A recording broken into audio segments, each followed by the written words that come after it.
부끄러운 데 이르느니라. 공의는 행실이 정직한 자를 보호하고 악은 죄인을 패망하게 하느니라. 스스로 부한 채 하여도 아무것도 없는 자가 있고 스스로 가난한 채 하여도 재물이 많은 자가 있느니라. 사람의 재물이 자기 생명의 속전일 수 있으나 가난한 자는 협박을 받을 일이 없느니라. 의인의 빛은 환하게 빛나고 악인의 등불은 꺼지느니라. 교만에서는 다툼만 일어날 뿐이라 권면을 듣는 자는 지혜가 있느니라. 망령되이 얻은 재물은 줄어가고 손으로 모은 것은 늘어가느니라. 소망이 더디 이루어지면 그것이 마음을 상하게 하거니와 소원이 이루어지는 것은 곧 생명나무니라. 말씀을 멸시하는 자는 자기에게 패망을 이루고 계명을 두려워하는 자는 상을 받느니라. 아멘. 아멘. 예. 자, 오늘 말씀의 제목은 최대의 죄, 유혹을 경계하라 라는 주제를 가지고 하나님 말씀 함께 나눕니다. 최대의 죄, 유혹을 경계하라.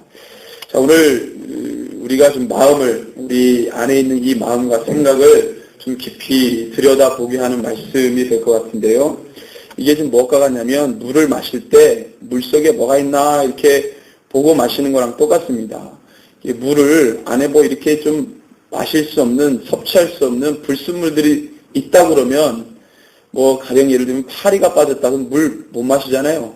어떤 물은 담대하게 빼고 이렇게 마실 수 있겠지만 보통의 불순물이 들어가면 물을 버리고 다시 새 물을, 깨끗한 물을 마시죠. 그러니까 우리의 내면을, 우리의 생각을 들여다본다는 것은 우리가 물을 마실 때 깨끗한 물인지 아닌지 그 물속을 들여다보고 마시는 것 같다. 이게 보면은요, 요즘 보면은 예전에는 우리 그렇지 않았지만 물을 사 먹는데 그것도 이게 이 성분이 나의 몸에 맞는지, 나의 체질과 맞는지 안 맞는지 그거 확인하고 드시는 분도 있어요. 그래서 제가 아는 분은 그 브랜드 물만 먹습니다. 그 회사 그 제품만 먹어요. 다른 물은 자기랑 안 맞는데요. 그러니까 요즘은 다음에 가면 어떻게 또 될지 모르겠지만 지금 사람들이 물도 골라 먹는 시대가 됐습니다. 예, 보통 끓여 먹으면 다 똑같은 물인데 다 그렇게 골라 마시더라고요. 그러니까 요즘에는 뭐 다 확인해 봐야 돼요. 사람도 겉모습만 맛은 몰라요. 다 확인해 봐야 되고 뒤져봐야 되고 따져봐야 되고 들춰봐야 되고 다 조사를 해봐야 그 사람이 어떤 사람인지 경험해봐야 어떤 사람인지를 알 수가 있다는 겁니다. 왜 그렇게 됐냐면 시대가 악해졌어요. 시대가 너무 악해졌어요. 말도 못합니다. 사람의 마음을 알기가 어려운 시대가 됐어요. 그래서 여러분들 잘 아시는 말 있잖아요. 10길 물속은 하나도 한 길 사람처럼 모른다. 사람 마음 좀 어렵다는 거예요. 말씀해 보니까 예레미야 17장 9절 10절에 이런 말씀 있죠. 만물보다 거짓되고 심히 부패한 것은 마음이라 두가 등이 이를 알리오마는 이렇게 하거든요. 그러니까 아무도 모른다는 거죠. 그 부패한, 심히 부패한 그 마음을 사람은 누가 아느냐는 거예요. 어떤 인생도 그만 모른다는 거죠. 그런데 그 다음 절에 10절에 뭐라 그러냐면 나 여호와는 심장을 살피며 폐부를 시험하고 각각 그 행위와 그의 행실대로 보응하나니 이렇게 말씀하세요. 그러니까 어떤 인생도 알지 못하는 사람의 마음인데 우리 하나님은 정확하게 보신다는 거죠. 예. 누가 이런 은사가 있는지는 제가 모르겠지만 투시의 은사가 있어가지고 딱 보면 사람은 다 꿰뚫어보는, 만약에 그런 사람이 있다 그러면 그 사람 앞에 누가 서고 싶겠어요. 다 자기 안에 있는 게 다 보이는데. 예전에 어떤 부흥 강사님, 신학교 때도 했는데 부흥 강사님이 그분이 욕을 잘하시는 부흥 강사님으로 제가 기억하는데 그분이 이제 어느 교회에 부흥을 딱 갔는데요. 부흥에 예배 때 늦는 분 있잖아요. 꼭 5분, 많이도 안 늦어요. 막 5분, 한 5분 안짝으로 늦는 분 있어요. 근데 그 교회에 지각쟁이, 죄송합니다, 권사님이 한 분 계시어요. 우리 권사님은 늘 일찍 오시는데 저 다른 동네 권사님들 늦는 분들이 좀 있대요. 그 교회 권사님이 늘 늦는데 그 부흥의 날 그날 첫날 늦은 거예요. 그러니까 이제 그분이 권사님이 아닌지 모르죠. 근데 이 권사님이 또 늦게 오신 분이 열심히 있어가지고 맨 앞으로 왔네. 뒤에 앉으면 괜찮은데 맨 앞에 와가지고 또 앉는다고 엉덩이 뒤집고 딱 앉으니까 그 부흥 강사님이 그분을 딱 보고 욕을 하면서 너 엉덩이에 붙은 꼬리 9마리는 어떻게 하냐. 그리고 막 칭찬을 주더래요. 엉덩이에 붙은 꼬리 9마리. 이제 그분이 얘기를 하는 거예요. 그분이 영안이 열려주신 분인데, 나중에 안산대기 권사님이 바람을 핀 거야. 그거를 딱 본 거예요. 그래가지고 이분이 나중에 이제 그 담임 목사님한테 이렇게 얘기가 돼가지고, 그것이 이제 저희가 간증으로 들었는데, 뭐 그런 은사는 받는 사람도 부담스러워요, 솔직히. 그 앞에 서고 싶은 사람이 없을 거예요. 막 피해 다니죠. 자기 하는 것들이 다 드러나는데 누가 거기 있고 싶겠어. 그렇죠? 우리 주님만 아십니다. 아무도 모른다 그랬어요. 그 마음을 꿰뚫어 본 은사 성경에도 안 나와 있지만 우리의 심령과 마음 그 모든 깊숙한 것을 다 보시는 분이 하나님밖에 없어요. 나도 날 잘 몰라요. 같이 살았던 몇십 년의 부부도 서로를 잘 몰라요. 아는 것 같지만. 부모가 자식을 아는 것 같지만 다 몰라요. 또 자식도 그렇고요. 뭐 다 아는 것 같은데 잘 몰라요. 우리 주님만 아십니다. 우리 주님만. 그러니까 우리 안에 있는 모든 것을 하나님 앞에 토로할 수밖에 없는 거죠. 그분이 아시니까. 잘 모르는 어줍잖은 인생에게 너희가 방백들을 의지하지 말라 그랬어요. 방백들을 의지하지 말라. 그러니까 우리에게 의지할 분은 주님밖에 없습니다. 왜? 그분이 다 아시기 때문에. 시대를 보니까 사람들이 더 표독해지고 교활해지고 또 계산적이게 됐습니다. 시대가 무한경리 시대에 들어가서 그런 것도 있는데 사람들이 그것을 추구해요. 보면은 사회가 그렇게 조장한 것 같지만 그 중심에 사람이 있어서 사람이 그런 삶을 추구합니다. 마음이 부패하니까 그런 것들을 추구한다는 거예요. 산업의 발달과 사회의 변화가 인간의 마음에서 출발했고요. 결국에는 그 모든 부조리와 불합리함이 어디서 왔냐면 사람의 마음에서부터 출발한다는 겁니다.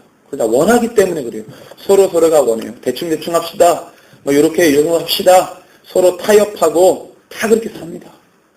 그것이 모아져서 사회의 문화를 형성하는 거예요. 사회의 흐름과 정서를 움직입니다. 그게. 누가 해요? 사람이 하는 거예요. 사람이. 어떤 기계가 해주는 게 아니에요. 어떤 시스템이 하는 게 아닙니다. 시스템을 만드는 것도 사람이다. 마음이 부패한 사람이 시스템 아무리 좋은 거 만들어봐요. 그 속에 들어가서 작동시키는 게 사람인데 사람 마음이 부패하고 죄성 그대로 있으면 어떠한 좋은 시스템을 갖다 놔도 치료를 볼 수가 없습니다. 근데 보십시오. 보이는 세계 점점 발달해가요. 뉴스를 보니까 하늘을 나는 자동차가 몇 년 안에 이제 출시가 되고 그 다음에 제가 보는 게 무슨 공중부양 오토바이가 또 2017년도부터 또 이제 나옵니다. 지상에서 3.5m 정도 이렇게 해서 날아가는 거예요. 근데 기름을 가득 넣으면 1시간 반밖에 못 간다는 거. 그게 해결이 안 됐네. 날긴 나는데 1시간 반밖에 못 가요. 1시간쯤 되면 또 넣어야 돼. 이제 그러면 해결이 되겠지만 첨단의 시대를 가니까요. 그런 어떤 첨단이라고 말할 수 있는 기계들이 막 만들어지잖아요. 얼마나 멋있어요. 교통체증 그걸 한 방에 해결할 수 있습니다. 날아가는 차. 그죠? 꽉 막히는데 그냥 떠가지고 날아가면 돼요. 그죠? 자기 앞에 딱 차고가 있고. 그러니까 얼마나 좋은 시대에 삽니까? 그런데 보이는 세계는 너무나도 창대하고 확장돼가고 정말 개발 너무 좋은 시대인데 근데 사람의 마음은 어떻습니까? 보이는 세상 날로 발전하는데 우리의 마음은 어떠냐는 거예요. 마음. 보이는 세계를 완벽하게 만들기 위해서 얼마나 사람들이 공부 많이 하고 박사학위를 따고 그 기관에 들어가 박이 터지게 싸우고 경쟁하고 그래서 연구해서 그렇게 엄청난 개발들을 업적들을 쌓아 올리는데 그럼 우리 마음은 어떠냐? 마음을 연구하는 사람도 있어요. 혼을 연구하는 사람도 있죠. 심리학자들, 철학자들. 이 마음을 연구하는 사람들, 이 마음을 들여다보는 사람들 얼마나 되겠어요? 저희 누님이 언어 치료사입니다. 언어 치료사인데 제가 늘 가면은 1년에 몇 번 안 가지만 서울에 가면은 밥벌이로 언어 치료하지 말라고 그렇게 얘기합니다. 동생이. 그게 목사라고 그렇게 얘기해요. 밥벌이로 언어 치료하지 말라고. 사명 가지고 해야 되는 직업들 있잖아요. 교사라든가, 그죠? 의사라든가. 이 사람들 다 소명 의식이 있어야 돼요. 상담사들. 밥벌이로 그거 하지 말라고.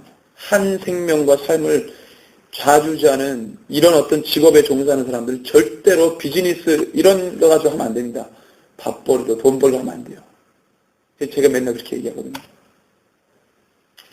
그 사람들 뭐 얼마나 사람을 연구하겠어요. 그냥 돈벌이로 하는 거죠. 먹고 살기 위해서 하는 거고 자격증 따가지고 하는 거. 정말로 그 사람의 영혼과 마음과 그걸 살피고 그렇게 해서 연구하고 보는 사람이 얼마나 되겠냐고요. 옛날에 엔돌핀 이상구 박사인가요? 엔돌핀 막 한참 우리나라 인기였잖아요. 엔돌핀. 그분 가정이 막 파탄 나가지고 그렇죠? 엔돌핀 그렇게 얘기했는데 밖에서는 막 웃고 다니라고 엔돌핀이 올라온다고 막 암다 막 세포 다 죽이고 한다고. 근데 정작 그 가정하고 있으면 그러지 않나. 깨지고. 세상에 지식인들이 얼만큼 연구를 하겠어요. 사람의 마음을. 의사들. 아예 막 건강 진단하는데 그 사람 맨날 술 먹고 담배 피우는 의사들이. 그런 사람들 많아요.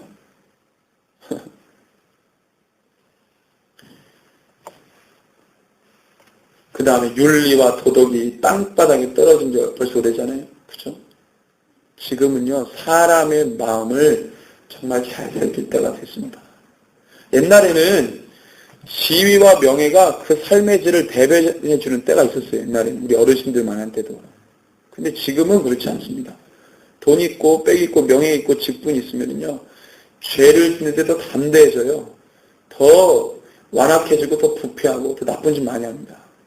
죄를 지을 수 있는 가능성이 더 많아져요. 높은 지에 올라가면. 모르게 죄를 짓습니다. 그 양심이 전혀 작동을 안 하는 거죠. 시대가 그렇게 돼버렸어요. 이중인격, 다중인격. 그래서 우리의 마음이 지금 무엇을 따라가는지, 그 방향이 무엇을 향해 있는 것인지, 왜 이렇게 사람들의 마음이 강팍해졌는지 알아야 됩니다. 외형적인 거 자꾸 그런 거 해야 되겠죠. 그렇지만 신앙인들, 진리라고 하는 예수 이름 믿는 자들은요, 그 마음을 잘 살펴야 돼요. 내 영혼을 돌아보고 살피지 않으면 그냥 넘어가는 거예요. 그냥 넘어갑니다. 그럼 무엇이 우리의 이 생각을 어렵게 하는가? 우리가 그렇게 죄를 짓는 게, 근데 우리 마음이 망가져 있기 때문에 망가졌어. 생각이 잘못되고 망가져 있고 생각이 올바르지 않고 생각이 부패해졌다는 겁니다. 그럼 무엇이 우리의 생각을 부패하겠는가? 그것이 바로 오늘 이야기하고 싶은 것이 유혹이라는 것입니다. 유혹. 오늘 말씀의 제목이 최대의 죄, 유혹을 경계하라. 유혹. 그런데 우리 마음이 강하게 무장이 돼 있을 때에는 이 유혹이라는 것이 가만히 있습니다. 그런데 순간 그 무장을 딱 하고 있다 무장 해제하는 순간 유혹이 다가오는 거예요. 유혹은 늘 기회를 엿봅니다. 근데 제가 몇 번 성경에서 죄는 뭐냐? 죄는 사단이라고 말했습니다. 사단. 죄가 사단입니다. 죄 이퀄 사단이에요. 사단은 여러 가지 계시록 12장에 보면 다양하게 용, 옛뱀, 그 다음에 거짓말하는 자, 꾀는 자 다 나오잖아요. 예. 그게 죄잖아요, 죄. 죄의 원흉이 어딥니까? 죄의 기원. 사랑의 근원은 누구시죠? 하나님. 죄의 기원. 사단입니다. 그러니까 죄 이퀄 사단. 틀린 말 아니죠? 죄는 사단이에요. 사단이라는 말이 한국말이 아닙니다. 외래어예요. 사단, 히브리어입니다. 히브리어. 사단이라는 말이 뜻이 뭐냐면 볼때 히브리어로 사단은 꿰는 자라는 뜻이에요. 꿰는 자. 사단이 한국말이 아닙니다. 그러니까 유혹이라는 말이죠. 유혹하는 자. 베드로전서 5장 8절에 보니까 근신하라 깨어라 너희 대적 마귀가 우는 사자같이 둘을 삼킬 자를 찾는다 그랬습니다. 보통 사자 특성이 어떤 무리 중에서 가장 약하고 가장 뒤처진 동물을 잡아먹습니다. 가장 힘센 놈을 찾아가지 않아요. 단거리 선수라 사자는 장거리를 못 뜁니다. 그러니까 가장 뒤처지고 가장 연약한 것을 잡아먹어요. 사단이 이 말은 베드로가 이렇게 보니까 죄의 습성과 사단의 어떤 이런 길들을 보니까 가장 연약한 부분을 공격해 들어온다는 거예요. 나의 가장 연약한 부분을 치고 들어온다 이 말입니다. 유혹해 들어오는 거예요. 그래서 넘어지게 합니다. 유혹은 기회를 노리다가 가장 연약한 상태에 긴장의 끈을 놓았을 때 가장 평안이라고 할 그때를 노리는 거예요. 그래서 성경에 보니까 다윗이 우리아의 밧세바 취할 때 성경이 이렇게 말합니다. 그가 사무엘하 11장 1절에 보면 그 해가 돌아와 왕들이 출전할 때가 되매 다윗이 요압과 그에게 있는 그의 부하들과 온 이스라엘 군대를 보내니 그들이 암몬 자손을 멸하고 라빠를 에워쌌고 다윗은 예루살렘에 그대로 있더라. 2절에 뭐라 그러냐면 저녁 때에 다윗이 그의 침상에서 일어나 왕궁 옥상에서 거닐다가 지금 뭐예요? 전시거든요. 전시. 전투를 막 벌이고 있습니다. 지금 예루살렘, 다윗이 있는 예루살렘하고 지금 싸우고 있는 암만, 지금 암만이거든요. 그 암만하고는 거리가 그렇게 멀지가 않아요. 그 지금 전시에서 막 싸우고 있는데 그게 수도거든요. 암만, 지금의 암만이죠. 요르단 암만인데 막 싸우고 있는데 왕은 지금 뭐예요? 옛날 다윗 같으면 어땠습니까? 같이 출전했거나 뭐 기도를 드렸거나 뭐 긴장을 늦추지 않고 보통 전시에는 왕들이 옛날 보면 이 군복을 입고 있습니다. 군복, 전시. 궁 안에 있을 때 하더라도. 그런데 뭐예요? 왕궁에서 천천히 있고요. 그 다음에 저녁 때 일어나가지고 선잠자서 일어났는지 일어나가지고 왕궁 옥상을 거닐다가 긴장의 끈을 다 놓은 거예요. 지금 이때 당시에 다윗은 적이 없었어요. 다 평합니다. 하나님이 사방의 적들을 다 무너뜨려 놨어요. 그래 영적인 긴장감을 놓고 있는 거예요. 이때 사단이 치고 들어오는 겁니다. 이때. 자기의 영적인 긴장의 끈을 다 놓을 때 다윗이 고난받을 때에는요 그 주옥같은 시들은 막 읊조리면서 우리 주님밖에 없고 여호와밖에 없고 여호와 나의 산성이시라고 그렇게 날마다 한숨 밤 한숨 못 자면서 긴장의 끈을 놓지 않고 기도했던 다윗인데 사방의 적들을 다 없애고 태평하니까 그때 그럼 우리가 더 잘해야 되잖아요. 그런데 다윗은 긴장의 끈을 놓은 거예요. 그러니까 유혹에 그건 넘어갑니다. 사단이 뭐 단계적으로 들어오지 않아요. 그냥 보는 것으로 빠지게 만들어요. 그리고 죄를 짓습니다. 신명기 30장 17절에 보니까 그러나 너가 만일 마음을 돌이켜 듣지 아니하고 유혹을 받아 다른 신들에게 절하고 그를 섬기면 이렇게 말합니다. 그러니까 유혹이 작동되기 전에 뭐예요? 마음을 돌이켜 듣지 아니하면요. 마음을 돌이켜. 마음에 문제가 있으면 유혹을 그대로 맞는 것입니다. 너가 마음을 다스려라. 그래서 가인이 아벨 쳐 죽일 때 하나님께서 그걸 아시고 이 가인의 마음이 안 좋은 걸 아시고 뭐라고 하냐면 너는 죄가 너를 원하나 너는 죄를 다스려라 그랬거든요. 죄가 너를 원한다는 거예요. 하나님께서 가인의 마음을 알고 계셨어요. 그 심령과 마음을 꿰뚫어보고 있었기 때문에 여차하면 큰일 내겠구나. 그래서 너의 마음을 다스려라, 지켜라, 죄를 짓지 않도록 경계하라고 그렇게 말했는데 어떻게 했어요? 가인이 그 마음을 지키지 않으니까 아무도 없는 그 들녘에서 자기 동생을 쳐 죽입니다.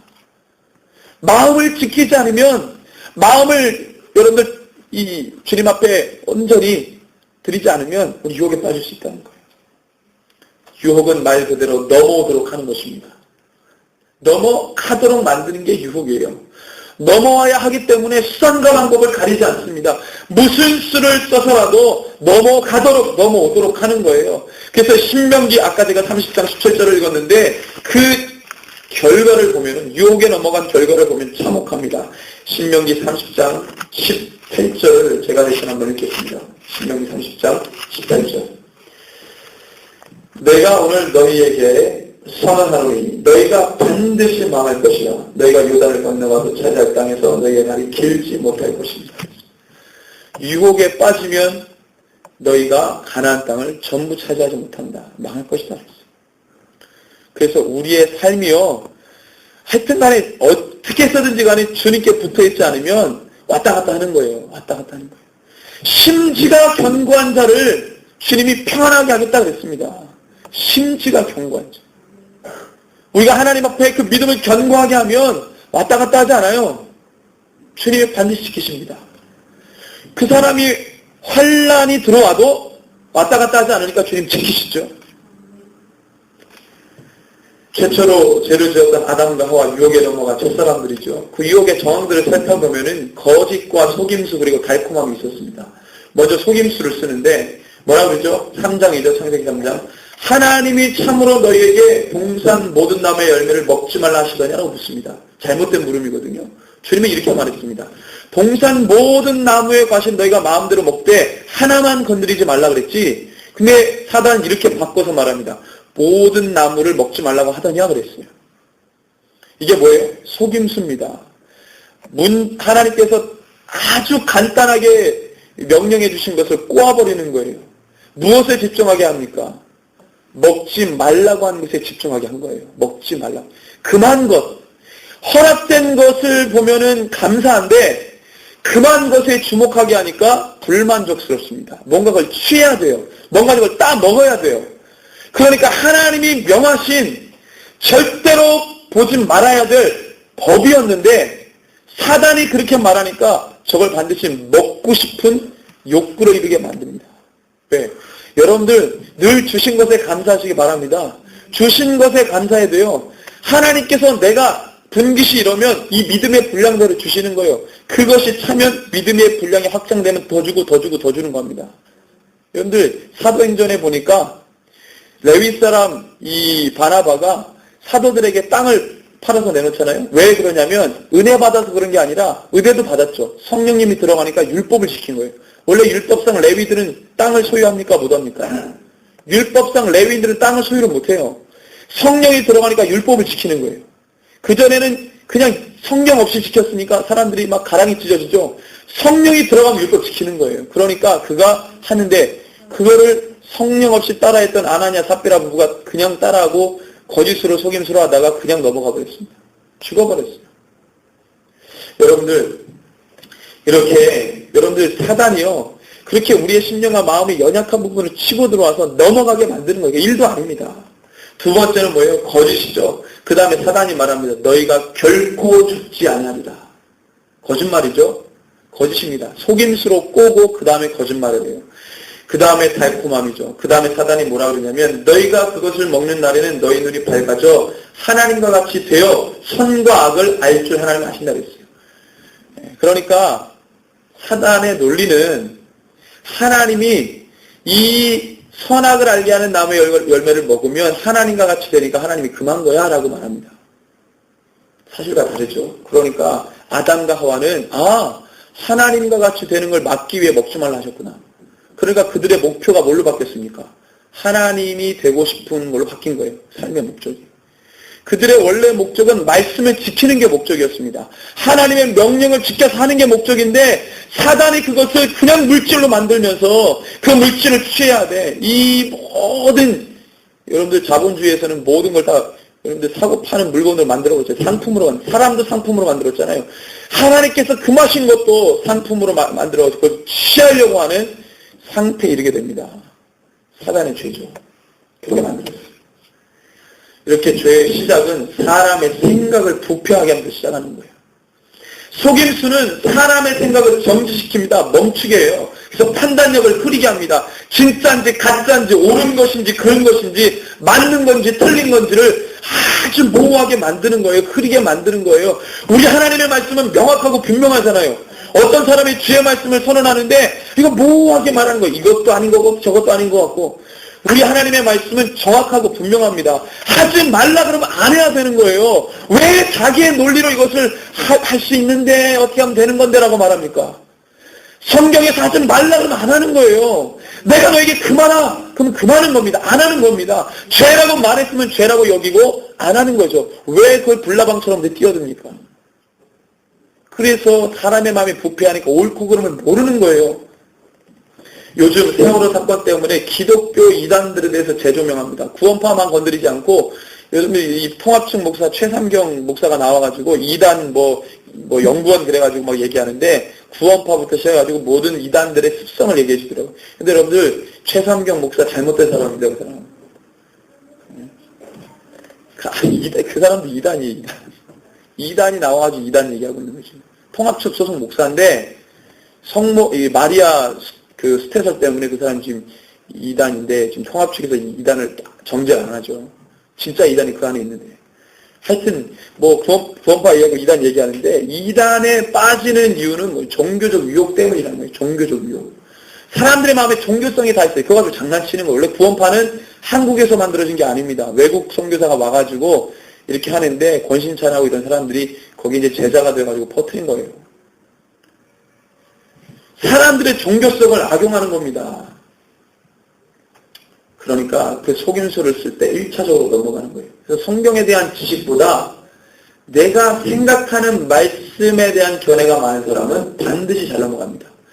성경의 말씀을 창세기부터 요한계시록까지 잘 모르는 사람이 그냥 자기의 어떤 말씀에 대한 견해만 많이 갖고 있으면 반드시 이단에 잘 넘어가요. 그 사람은 또 특별히 드러난 이단에 들어가지 않아도 그냥 말하는 것 자체가 하면 술술 이단성 얘기가 나옵니다.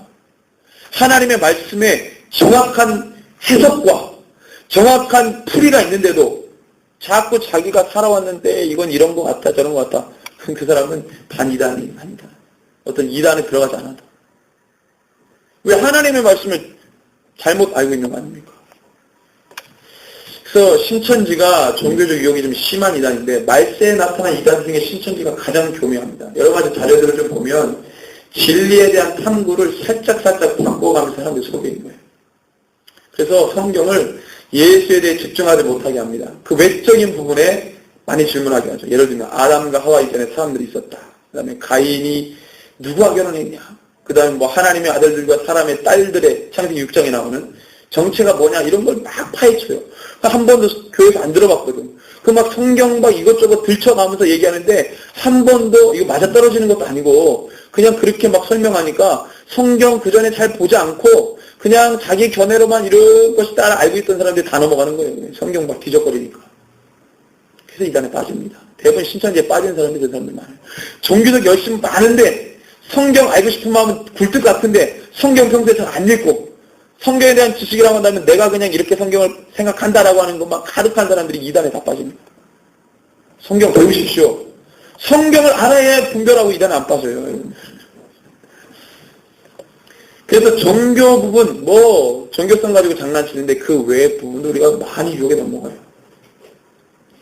우리는 외형적으로 거창한 죄들에 대해서 잘 방어하지만 이 내적인 마음과 생각에 대한 죄들에 대해서 쉽게 넘어가요. 주님이 말씀하십니다. 너희가 살인하지 말라는 말씀 받았으나 친구 보고 나가라 하는 자도 살인한 자가 됐어요. 행동으로 누구를 죽이지 않더라도 내 마음속에 나가라는 말은 히브리 아람어로 욕입니다. 욕. 나가라 이게 아니고 나가라는 말이 아람어예요. 욕을 하는 거예요. 욕. 친구 보고 욕을 하는 자는 뭐예요? 살인했다는 거예요.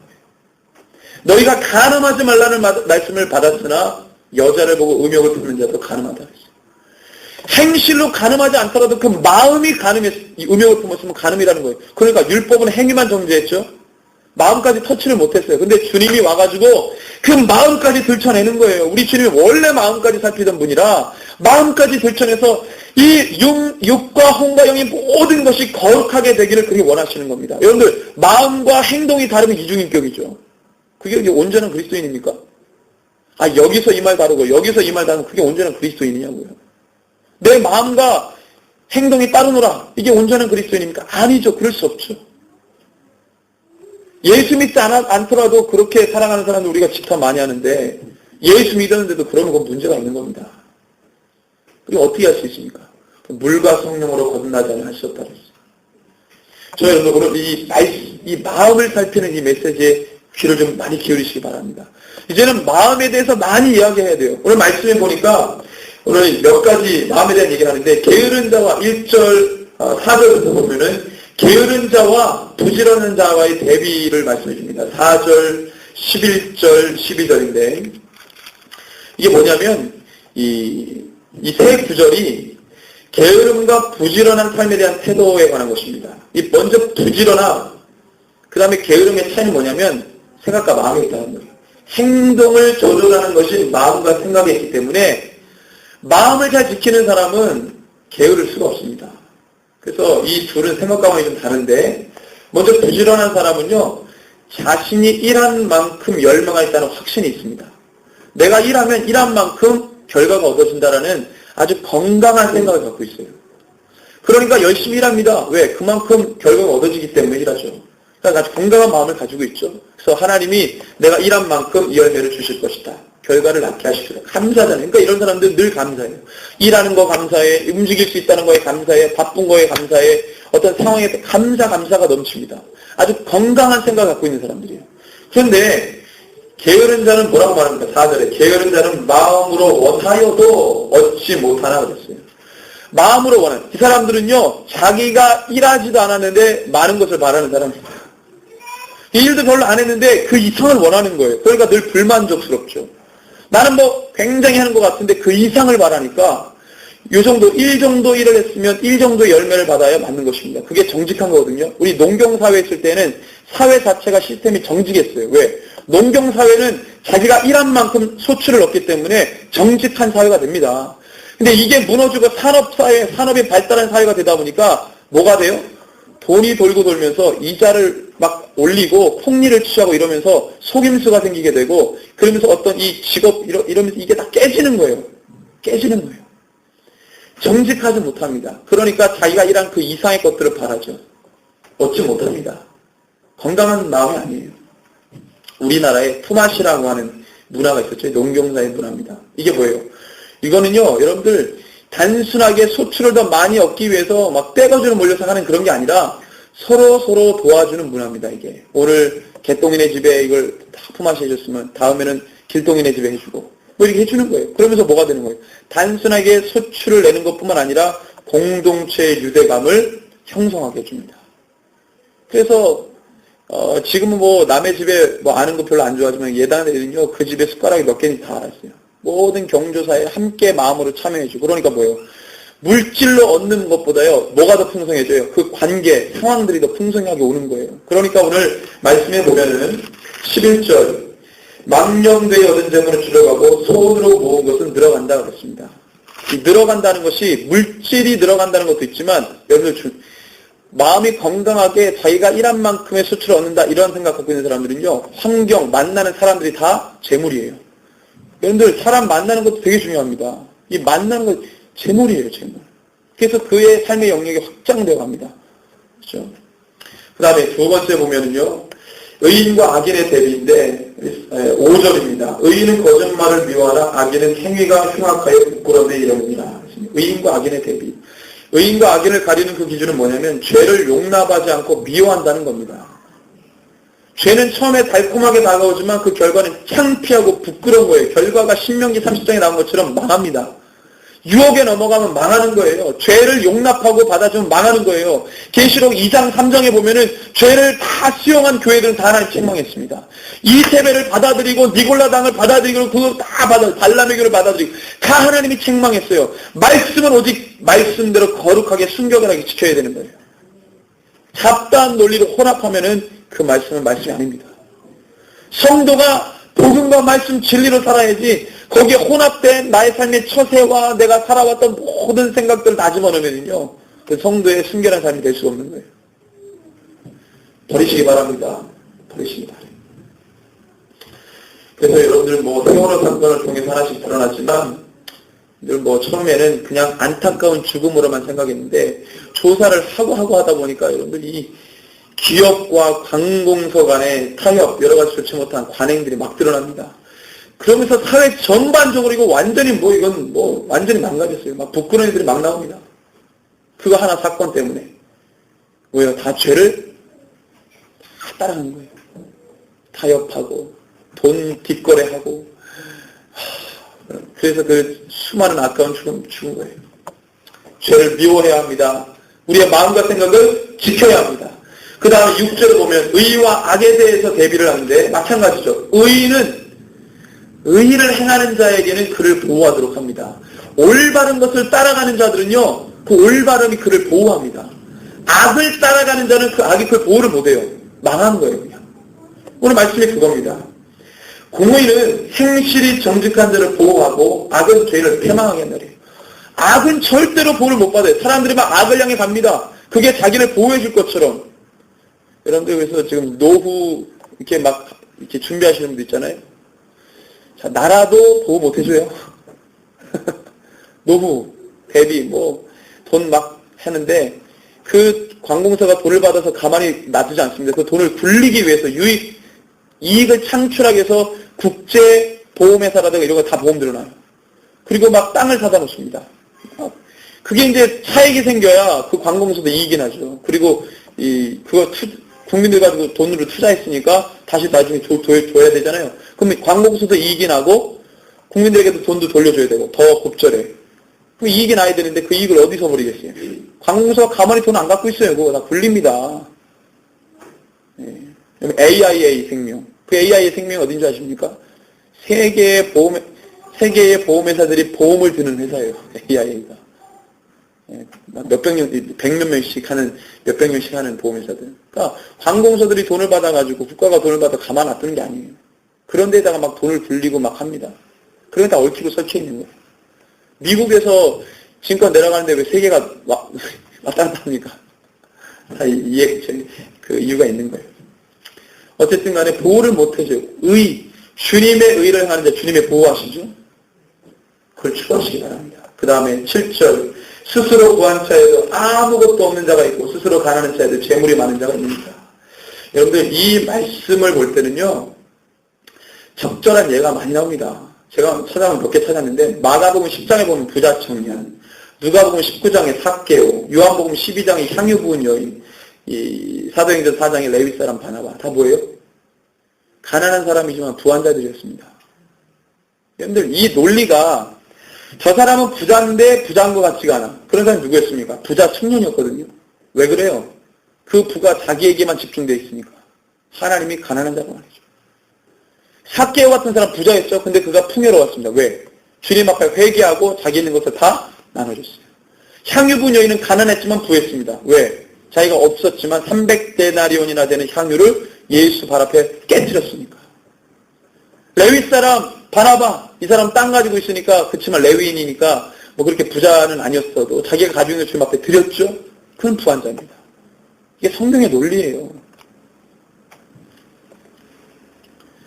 그 다음에 10절에 보면은 교만에서는 다툼만 일어날 뿐이라 권면을 듣는 자는 지혜가 있느니라. 13절 말씀을 멸시하는 자는 자기에게 패망을 이루고 계명두려운 자는 상을 받느니라 했습니다. 겸손과 교만의 대비인데요. 이 말씀 여러분들 아실 줄 믿습니다. 여러분들 지위가 높아지면은요 사람 말을 안 들어요. 사람 말을 듣는 횟수가 적어지고 좁아집니다. 사람이 낮은 곳에 있으면 많은 사람들이 모이니까 많이 듣죠. 그래서 북한의 김정은 어떤 분이 이야기하는데 김정은 말고 2인자들에게 사람 많이 모이는 게 1인자에게는 사람이 잘 안 간다는 거예요. 찍힐까봐. 그러니까 그 밑에 오른팔 왼팔들에게 사람이 모이니까 권력이 집중된다는 거기로. 그러니까 자꾸 쳐내고 2인자들 자꾸 죽잖아요. 사람이 사회에서 지위가 높아지면 말을 안 들어요. 말을 안 들으니까 반드시 그게 잘못 분별해가지고 넘어지는 겁니다. 측근들 몇 명하고만 얘기하잖아요. 그 사람들이 이 가치관이 얼마나 넓겠어요. 그러니까 남의 말, 아무나 말을 듣는 것도 문제겠지만 특별히 성경에서는 하나님의 말씀, 여기에 세상 모든 지혜가 다 있고 하나님이 주신 결정적인 지혜가 있기 때문에 이 성경의 말씀을 따라가면, 배우면 그게 예수 제자인데 그 말씀을 들으면 여러분들 속된 말로 복이 오는 겁니다. 복이. 주님 말씀을 하다못해 여러분들 사람의 말도 여기저기 다 첨가하고 들으면 어느 정도 지혜롭게 삽니다. 그런데 아주 이 고타마시 탈다가 엄마 배를 찢고 나와가지고 천상천하 유아독존 이래버리면 그냥 넘어지는 거예요. 그냥 넘어지는 거예요. 유혹에 빠지기 쉽습니다. 우리 예수님은 겸손의 왕이셨습니다. 겸손하고 낮아져야 우리가 주님의 뜻을 이루는 겁니다.